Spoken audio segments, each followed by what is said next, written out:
Bonjour à tous, bonjour les jeunes en particulier. Alors je voulais faire une vidéo. Je m'inquiète, je m'inquiète sur YouTube. Il y a plein de YouTubeurs francophones qui parlent et qui vendent la- l'efficacité du NoFap Challenge, un anglicisme. Il y a plein de gens qui expliquent qu'il ne faut pas se masturber pour séduire des femmes. Je vous la fais courte, hein. Alors voilà, je pense aux jeunes de 16 ans, peut-être un peu moins, peut-être un peu plus, ou même les puceaux de 20, 25 ans. Euh, je voulais vous prévenir que ça, selon moi, c'est de la connerie, hein. C'est une connerie intersidérale de dire aux mecs de pas se masturber que pour des histoires d'énergie, de niveau de testostérone. C'est vraiment de la couillasse en barre. Je vais vous expliquer. Alors, j'ai rien prévu, j'ai pas prévu de texte, mais donc du coup, ça risque d'être un petit peu long. Je vais essayer de pas faire de montage, je vais rien couper. En même temps, t'as pas payé pour avoir accès à cette vidéo. Donc même s'il n'y a pas de montage, ce sera toujours moins cher que si tu as acheté une formation comment séduire des femmes, euh, un mec qui te raconte des bêtises du genre faut pas te masturber. Au contraire, donc je te disais, masturbe-toi. C'est-à-dire l'idée, c'est pas forcément de te masturber, de te forcer à te masturber constamment, de faire ça toute ta journée. Mais du coup, si tu veux pécho des meufs, allez, j'ai envie de commencer par cet exemple précis. Alors, je suppose que ça s'adresse aussi aux homosexuels, hein. Les garçons qui sont attirés par d'autres garçons, les femmes par d'autres femmes. Moi, je vais parler de femmes parce que, voilà, enfin, je rentre plutôt dans cette case depuis que je suis né, dans cette case hétéro 6. Mais je sais que vous existez, il n'y a pas de problème, hein. Euh, Pardonnez-moi, de toute façon, vous avez l'habitude, je pense, de la dictature de la majorité si vous êtes attiré par des personnes de même sexe que vous. Mais ça s'adresse aux femmes, je suppose aussi, hein. Vous connaissez le dicton, les jeunes là de 16 ans. Vous avez peut-être déjà entendu le dicton on ne prête de l'argent qu'aux riches. Alors c'est dit un petit peu simplement, c'est probablement partiellement faux, mais c'est très vrai aussi. Pourquoi, dit-on, on ne prête de l'argent qu'aux riches? Ben, quand vous êtes une banque et vous prêtez de l'argent, c'est que vous souhaitez en revoir la couleur. Et revoir la couleur, c'est un investissement. C'est-à-dire que vous allez récupérer plus que ce que vous avez prêté. C'est le principe de l'investissement. Et du coup, mais vous avez des milliers de gens qui vous demandent de l'argent, ça c'est pas ça qui manque, et bien vous allez sélectionner, vous allez privilégier les dossiers sur lesquels vous avez d'autant plus d'éléments tangibles qui vous permettraient de récupérer votre bille. Si vous prêtez de l'argent à quelqu'un qui a aucun bien immobilier, la banque pourra se récupérer en récupérant, pourra se refinancer s'il y a des problèmes malgré les assurances, en récupérant le bien que la personne a acheté en passant par ce prêt immobilier. Mais vous comprenez bien que si d'un côté vous avez un dossier avec une personne qui est primo-accédante, et qu'à côté vous avez une personne qui possède déjà deux, trois autres maisons, voire des immeubles de rapport, bah, le jour où il y a un problème, si vraiment il y avait un problème, bah, vous pourrez non seulement récupérer le bien immobilier, prétendre en tant que banque à récupérer le bien immobilier qui a été acheté grâce à l'argent que vous avez prêté, mais en plus vous pourrez judiciairement essayer d'aller récupérer de la valeur sur les autres biens immobiliers. Et puis, voilà, quand la personne, vous voyez, grâce au compte en banque, parce que généralement, quand vous prêtez de l'argent, les banques ont des informations fiscales, ils demandent des informations fiscales que vont donner les gens qui empruntent. Bah, plus les gens ont du capital, plus ils ont d'économies sur leur compte. De toute façon, vous, en tant que banque, vous n'allez pas leur demander de financer plus que 10% de l'emprunt. Et en cas de problème, en tant que banque, vous récupérez euh, le bien immobilier, mais vous allez essayer vous avez prêté de l'argent à quelqu'un qui avait des économies. C'est plus intéressant de lui prêter de l'argent à lui, parce que vous pourrez en plus aller essayer de récupérer une partie de ses économies dans une procédure judiciaire, une procédure de conciliation en fonction des dossiers. Bon, je la fais simple, hein. Je pense que vous avez compris. Alors, quel rapport avec quand vous réussir à coucher avec des filles belles et intelligentes, hein, je précise?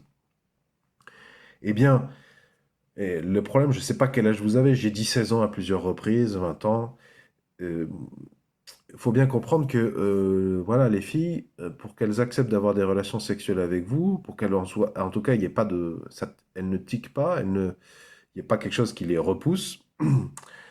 C'est simplement, c'est la même idée, c'est que euh, les filles vont plutôt se laisser aller dans tous les sens du terme, hein, pas tout de suite coucher, mais enfin se laisser aller dans tous les, c'est-à-dire passer plus de temps avec vous, passer plus de temps avec vous tout seul, passer plus de temps avec vous tout seul dans leur intimité, la maison familiale, vous inviter quand les parents sont pas là, vous inviter dans leur chambre, euh, enfin voilà, accepter d'avoir des rapports sexuels ou être dans une position très ouverte à votre sollicitation d'aller plus loin, d'avoir un rapport sexuel.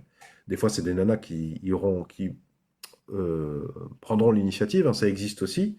J'en ai pas rencontré beaucoup, ça m'a pas mal désarçonné, mais si vous enfin, restez l'esprit ouvert quand même. Et ben c'est un petit peu pareil que on ne prête qu'aux riches. Si vous voulez, les nanas vont plutôt euh, accepter d'avoir des rapports sexuels avec les personnes qui ont l'air d'avoir une vie sexuelle épanouie. Vous avez peut-être entendu parler de l'expression needy, N2EDY, qui vient de l'anglais to need, avoir besoin de. C'est cette idée un petit peu que plus vous avez l'air, plus vous avez des yeux plus vous la dévorez des yeux comme si vous vouliez, enfin, plus vous vous trahissez avec votre regard ou votre comportement, vous la regardez comme ça, moins vous avez de chances d'avoir des rapports sexuels. C'est pas vrai, pas tout le temps vrai, mais voilà, vous êtes une fille, avoir un rapport sexuel avec un gars de votre âge ou légèrement plus âgé, ou légèrement plus jeune, j'en sais rien, vous allez quand même le faire rentrer dans votre intimité familiale, sociale et physique, hein. Il s'agit quand même, la fille va se laisser pénétrer par vous, elle va se dessaper, elle va vous montrer son corps, donc s'exposer les notions de complexe. Même si une fille n'a pas l'air d'avoir de complexe du tout, bah, probablement qu'elle en a. Moins elle a l'air complexée, plus elle en a probablement. Et du coup, mettez-vous à la place d'une meuf euh, pour vous laisser pénétrer, pour vous laisser rentrer dans votre intimité. Vous allez plutôt privilégier des personnes qui ont l'air matures et qui n'ont pas l'air d'être comme ça. Des personnes qui ont l'air d'être à l'aise, surtout en leur présence, et des personnes qui n'ont pas du tout l'air d'avoir besoin d'elles pour avoir une vie sexuelle. Ce qu'il faut comprendre, c'est que ne pas vous masturber, les NoFap Challenge, c'est vraiment de la faiblesse. C'est vraiment de la faiblesse, de la petitesse. De la petitesse, voilà. Si vous voulez devenir puissant, peut-être vous ne l'avez pas compris, mais masturbez-vous. En fait, le but, c'est d'avoir une vie sexuelle. Il y a des gens qui pensent que j'ai pas de copine, ou j'ai pas de plan cul, j'ai pas de vie sexuelle. Alors, si dans ta tête, tu penses que parce que tu es célibataire, tu n'as pas de vie sexuelle, voilà, ça c'est la médiocrité. Ça c'est la petitesse intellectuelle, ça c'est la pauvreté. Tu es pauvre. Enfin, c'est pas que tu es pauvre. Tu penses de manière pauvre. La pauvreté intellectuelle.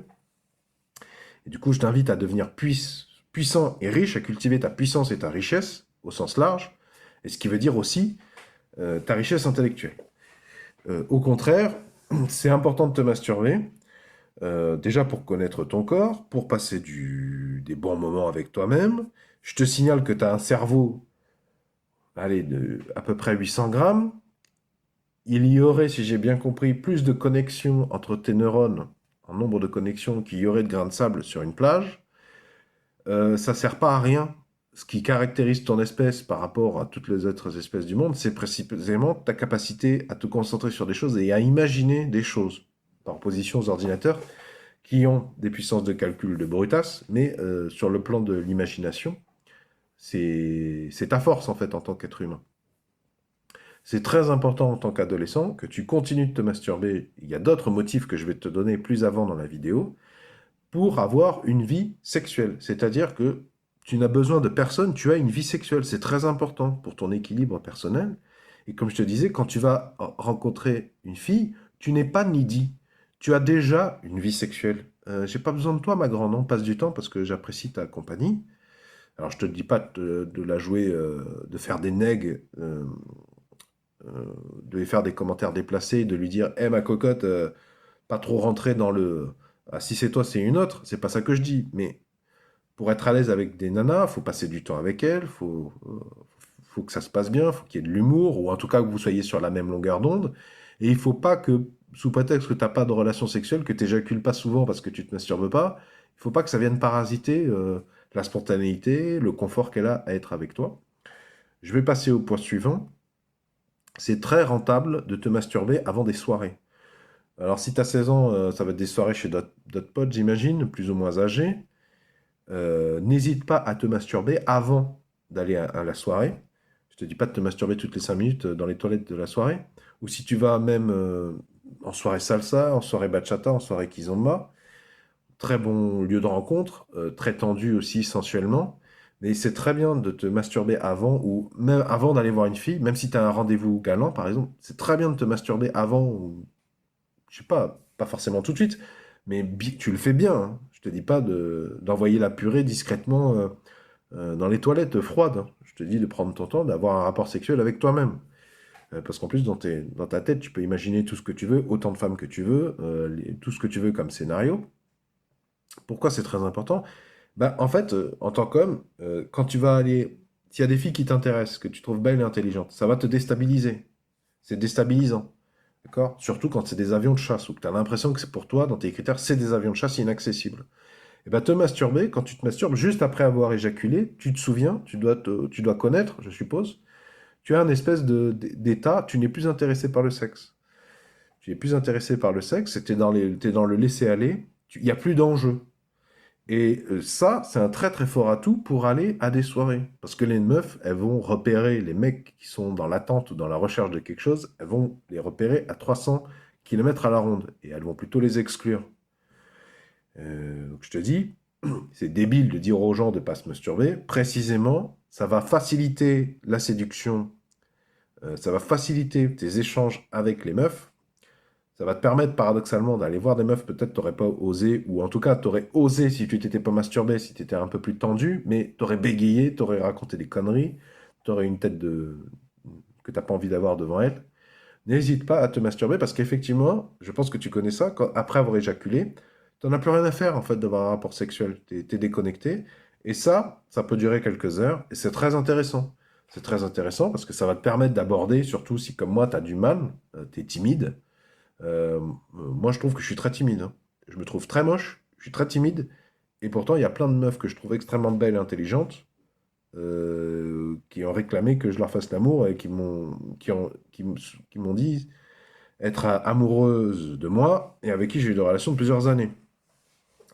De toute façon, mon but, c'est pas de te convaincre que je suis le plus grand queutard ou le plus grand séducteur. De toute façon, je te donne des conseils, tu les prends pas. Je te prends pas d'argent, je te prends juste un peu de ton temps. Il y a un peu de publicité, et c'est pas sûr, parce que je suis pas sûr que YouTube va laisser des publicités sur cette vidéo. T'as qu'à tester, c'est gratuit. Et je pense que tu as déjà fait cette observation que, après t'être masturbé, tu étais quand même beaucoup plus détendu, tu avais moins l'air needy, justement. Tu as une vie sexuelle. Et du coup, quand tu as des meufs hyper belles et intelligentes, mais en fait, les meufs belles et intelligentes, les avions de chasse, elles n'ont pas envie d'être mises sur un piédestal. Elles n'ont pas envie que tu sois gentil avec elles. Elles ont envie de passer un bon moment, juste que tu les respectes. Et justement, je trouve que c'est quand tu as éjaculé, que tu es dans cet état un peu particulier, tu vas plus respecter les femmes qu'être gentil avec elles. Tandis que quand tu es tendu sexuellement et que tu espères qu'à telle soirée, tu vas avoir des rapports sexuels ou que tu vas réussir à séduire ou que tu vas réussir à récupérer un numéro de téléphone, euh, t'es pas détendu en fait. Ça va être difficile d'un point de vue de la spontanéité. Moi, je te dis, fais-toi plaisir, surtout ne te retiens pas sur la masturbation. Et puis, il y a plein d'informations qui pourraient être utiles quand tu auras un rapport sexuel avec une femme. C'est très intéressant de te connaître toi, parce que tu n'as pas envie d'éjaculer au bout de 3 minutes. Or, on parle de femmes belles et intelligentes, voire d'avions de chasse. Tu trouves que c'est des avions de chasse. Donc, du coup, c'est intéressant que tu aies de l'expérience, que tu te connaisses bien, pour pas envoyer la purée au bout de 3 minutes. Je pense que c'est important pour toi. En tout cas, ça l'est pour moi. Je pense que c'est important pour plein de personnes. Et c'est comme ça qu'on apprend des choses. Et d'ailleurs, tu peux, des fois, quand tu es désintéressé, parce que tu as déjà eu un rapport sexuel avec toi-même, des fois, tu peux avoir des conversations spontanément avec d'autres meufs, plus ou moins intimes, où tu peux, des fois, les femmes jouent un peu les prudes, où elles se masturbent pas elles-mêmes, ce qui est débile aussi. Et du coup, ça peut te permettre d'avoir des conversations qui ne seront pas excitées, parce que tu n'es pas excité, tu as éjaculé il n'y a pas longtemps. des conversations plutôt matures avec d'autres personnes, voire même plusieurs filles en même temps, voire dans un groupe. Autre avantage aussi, dans les soirées, les événements sociaux, des soirées où tu es invité, ou des soirées salsa, des soirées de bachata, ou soirées kizomba, ce que tu veux. Je te donne des exemples de ce que je connais, mais il y a plein d'autres. Au sport, par exemple, hein. Euh, il y a toujours un. Enfin, si tu y vas avec l'idée d'avoir envie quand même de te caser, de te trouver une copine, ou de séduire, ou au moins de récupérer un numéro de téléphone, tu peux, sans forcément t'en rendre compte, tu peux marcher sur tes potes. Tu peux un peu les. Sans même forcément t'en rendre compte, ta tension sexuelle et ton envie de, de taper des canons, tu vas avoir tendance à vouloir à faire le pan, à écraser tes copains ou tes potes, ou même si c'est tes connaissances. Et ça nuit considérablement, en fait. Parce que précisément, les meufs seront beaucoup plus à l'aise avec toi et se laisseront beaucoup plus à l'aise avec toi, c'est-à-dire, ça voudrait dire rigoler, ne pas te voir comme un prédateur, te laisser son numéro de téléphone, voire directement, tu sais, dans une soirée, t'es pas obligé d'attendre la fin de la soirée pour récupérer le numéro de téléphone, t'es pas obligé d'attendre 2 jours pour lui proposer de se revoir. Ça peut être très malin de chercher à l'embrasser, closer. Je te renvoie vers la communauté Verse le jus, sur laquelle il y a du bon et du très très mauvais. Et je te rappelle que t'es pas obligé de passer par des étapes, récupérer le numéro de téléphone, euh, premier rencard, deuxième rencard, coucher. Hein, tu peux tout à fait, en fonction, dans la spontanéité. C'est ça que ça veut dire la spontanéité. Hein. Ça peut vouloir dire, boum, t'es arrivé depuis même pas 1 heure à une soirée, au bout de 45 minutes, vous êtes en train de vous rouler des patins dans la chambre du fond. Ça peut se passer comme ça. Hein. Faut pas être xénophobe envers toi-même. Faut pas, comment dire, avoir des croyances trop limitantes. La spontanéité. Et je te disais, oui, pourquoi je te disais ça? Oui, quand tu vas à une soirée en t'étant masturbé, en ayant passé du bon temps, hein, encore une fois, je te dis pas d'envoyer la purée, de faire un truc mécanique, je te parle vraiment de te mettre dans ton lit, de te prendre ton temps, le scénario, serviette, mouchoir, tout ce qu'il faut pour être peinard. Bon, il faut être peinard, des fois c'est pas toujours facile, mais ce que je te disais, c'est que quand tu vas envoyer la purée et aller à la soirée ensuite, ben tu seras pas dans la recherche, tu auras plus cette tension sexuelle, tu seras pas dans la recherche de numéro de téléphone, en tout cas beaucoup moins de tes potes, et du coup tu vas pas leur marcher dessus, tu vas pas faire le pan. Et tu marques des points. Non seulement les nets vont pas, tu vas passer un peu plus sous les radars du mec needy qui a besoin d'avoir des rapports sexuels, mais en plus tu vas pas faire cette chose qu'il faut pas faire, de rabaisser tes potes ou de faire le pan. Les mecs qui font ça, plus ils font ça, bah, moins ils baisent en fait. Hein. Moins ils vont séduire. Et à l'inverse, si tu es sympa avec tes potes, ils vont te porter. Les nanas vont se laisser, enfin c'est mon point de vue, hein. Ce n'est que mon point de vue, je suis pute. Mais si tu veux avoir des rapports sexuels avec des filles belles et intelligentes, des canons, des avions de chasse, c'est la notion sociale, les blagues. Il a beaucoup de potes, ça se passe bien avec ses potes. Faut pas négliger ses potes. Hein. Et ses potes copains, comme ses potes filles, tu peux avoir plein de potes filles par lesquelles t'es pas attiré. Euh, c'est très bien. Et du coup, c'est bien d'être détendu. Et du coup, la masturbation, ça va t'intéresser, ça va t'aider à être détendu. Ça fait redescendre les enjeux. Voilà, je crois que j'ai fait le tour. J'ai certainement oublié de te dire des choses. Les choses que j'ai oubliées, je te les mettrai dans la description sous la vidéo, le cas échéant, va voir. Tu vois, imagine, si tu as réussi dans une soirée, pour X ou Y raison, tu te retrouves à danser avec une meuf que tu trouves trop belle. Donc c'est juste une danse, hein. Mais t'es pas dans la tête de la meuf, ça veut rien dire, comme ça peut se transformer en essai et en relation sérieuse derrière. Mais si tu t'es pas masturbé et que t'es tendu sexuellement, ça va être beaucoup plus dur à gérer, la danse, parce qu'on est à proximité, il y a son corps. Si c'est un avion de chasse, ça va te demander des efforts de faire genre. Et de toute façon, tu n'y arriveras pas, je te le dis tout de suite. Les meufs, elles savent et elles calculent. Et du coup, le fait que tu te sois masturbé avant, ça va t'aider. Parce qu'effectivement, tu seras beaucoup plus détendu. Et tu vas beaucoup plus être dans la danse et beaucoup moins dans l'intérêt. Parce que quand tu danses avec un avion de chasse entre tes bras, qui sent trop bon, qui est trop bien habillé, ses yeux en face des tiens, pour lui sourire sans que ça ait l'air bizarre, et pour être heureux, pour passer un bon moment spontané, si tu n'as pas de vie sexuelle et que tu es tendu, parce que tu as fait le NoFap Challenge, ça va être beaucoup plus compliqué. Ça va être beaucoup plus compliqué. Et moi, je te dis, si tu t'es masturbé en début de soirée, tu seras beaucoup plus tranquillou, tu seras beaucoup plus peinard, beaucoup plus facile, ce sera beaucoup plus facile de la faire rire, ce sera beaucoup plus facile de rester sur le terrain de l'amusement et de ne pas laisser transparaître que tout ce que tu voudrais, c'est la culbuter au fond du couloir. Et voilà, les meufs, elles sentent quand tu es sur le point de craquer, quoi. Et ce sera pour lui sourire en face, avec un sourire paisible, posé, et des yeux posés, la regarder dans les yeux de manière posée, et pas fixé comme ça, et ben ça sera beaucoup plus facile si tu as une vie sexuelle épanouie, voir si tu t'es masturbé il n'y a pas très longtemps. Voilà. Voilà, je crois que j'ai fait le tour. J'ai certainement oublié de te dire des choses. Les choses que j'ai oubliées, je te les mettrai dans la description sous la vidéo, le cas échéant, va voir. Mais je vais te dire, n'écoute pas les gens qui te disent que quand tu vas pas te masturber, tu vas faire monter l'énergie, ce qui va te faciliter parce que, je sais pas quoi, les énergies, les meufs vont sentir que t'es... La testostérone, c'est de la couillasse d'ailleurs, hein. C'est pas parce que... D'ailleurs, c'est plutôt l'inverse, hein. C'est plutôt plus tu te masturbes, plus tu as de testostérone en toi, hein. C'est un exercice physique, hein, je le rappelle, hein. Je te renvoie vers la littérature scientifique entre le lien entre faire d'autant plus d'activité que d'avoir de la testostérone en soi. Et oui, de toute façon, qu'est-ce que tu as à perdre à tester ce que je te dis? Encore une fois, c'est vraiment de la pauvreté intellectuelle de ne pas avoir de vie sexuelle. Ça te servira toute ta vie, hein, parce qu'en fait, arrivé à 30 ans, 35 ans, 40 ans, normalement, avec les filles, tu as beaucoup plus d'expérience. Mais il y a des gens qui vont connaître des ruptures, et comme toute leur vie, ils ont cru que être célibataire, ça voulait dire ne pas avoir de rapport sexuel. Ils n'ont pas compris qu'ils pouvaient avoir une vie sexuelle épanouie seuls, avec eux-mêmes déjà dans un premier temps, que les rapports sexuels avec d'autres personnes, c'est un bonus, mais que voilà, si tu es riche et puissant, tu n'as pas besoin dans l'absolu des autres. Mais il y a ces gens-là, il y a des gens, ils arrivent à 35, 40 ans, ils n'ont pas capté ça, et donc en cas de rupture, déjà ça fait beaucoup plus mal, mais en plus, quand ils vont rechercher une personne, ils ont des beaucoup plus gros problèmes de confiance en eux, ils vont galérer beaucoup plus. Ils n'ont pas tilté ça. Voilà. Bon. Si tu as apprécié ce sujet, est-ce que tu peux mettre un pouce vers le haut, s'il te plaît? Est-ce que tu peux mettre un j'aime?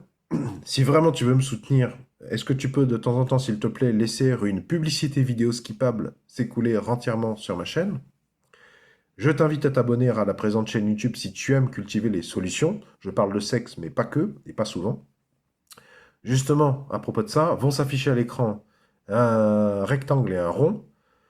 Le rond, si tu cliques dessus, ça t'abonne gratuitement à la présente chaîne YouTube. Et le rectangle, si tu cliques dessus, ça t'emmènera vers un autre épisode qui s'appelle Comment faire éjaculer une femme. C'est dans la continuité.